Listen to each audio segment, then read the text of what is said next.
और अपनी ये राय दी। अब देखिए, अब पॉलिटिक्स तो इस पर होनी है, ऐसा हो नहीं सकता कि हिंदुस्तान में किसी चीज़ पर पॉलिटिक्स ना हो।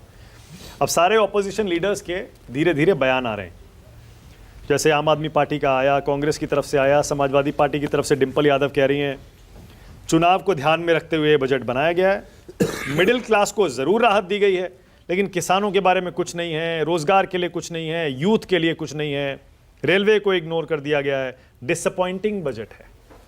क्या ये चुनावी बजट है? चुनावी बजट है? देखिए, मैं कहूँगा कि ये जॉब क्रिएशन बजट है। जिस हिसाब से इंफ्रास्ट्रक्चर डेवलपमेंट, अभी जैसे आपने बताया कि उनका बयान आया कि रेलवे पे कुछ नहीं किया गया, मैं कहूँगा रेलवे के लिए 2.4 लाख करोड़ इन रेलवे इंफ्रास्ट्रक्चर के लिए निकाला गया। और यहाँ साथ साथ जो ऐसे 100 ट्रांसपोर्ट इंफ्रास्ट्रक्चर प्रोजेक्ट्स आइडेंटिफाई किए जो एंड टू एंड कनेक्टिविटी देता है आपका पोर्ट्स, कोल, स्टील और फर्टिलाइजर सेक्टर को। फिर 50 जो कंटिन्यूशन में इसे बढ़ाया गया है, 50 ईयर इंटरेस्ट, 50 साल से चल रहा था, 50 ईयर इंटरेस्ट फ्री लोन जो स्टेट गवर्नमेंट को इंसेंटिव के तौर पे दिया गया है इंफ्रास्ट्रक्चर इन्वेस्टमेंट के लिए। फिर अर्बन इंफ्रास्ट्रक्चर के लिए जो टीयर 2, टीयर 3 सिटीज़ में UDIF fund, urban infra development fund को एलोकेट किया गया। 10 लाख करोड़ रुपए कैपिटल इन्वेस्टमेंट के लिए निकाला गया। तो ये ओवरऑल मैं देख रहा हूँ कि जॉब क्रिएशन, जब इंफ्रास्ट्रक्चर डेवलपमेंट होगा तो जॉब क्रिएशन होगा, जॉब क्रिएशन होगा तो लोगों के पॉकेट में पैसा आएगा तो फिर वो खर्च भी करेंगे। तो ओवरऑल इकोनॉमी मुझे इससे बढ़ती हुई दिख रही है। यहाँ तक कि प्रोफेसर साहब, माना कि इसमें एक और इम्पोर्टेंट चीज़ है, अफोर्डेबल हाउसिंग पे भी, जो पिछली बार 48,000 करोड़ था, इस बार 79,000 करोड़ किया गया।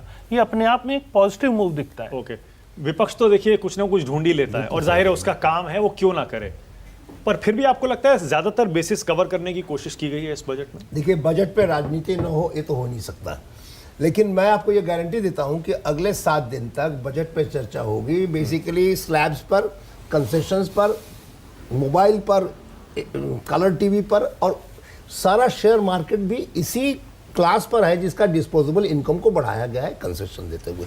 उसमें कोई परेशानी नहीं है। लेकिन संजय ने एक बात अच्छी कही थी, उन्होंने कहा हमारा देश बहुत बड़ा मुल्क है, बहुत बड़ा मार्केट है, मिडिल क्लास इमर्जिंग है, उस पर डिपेंडेंट होना चाहिए। बहुत ज़्यादा ग्लोबल मार्केट पर डिपेंडेंस न रखें तो हम इस क्राइसिस से बच सकते हैं।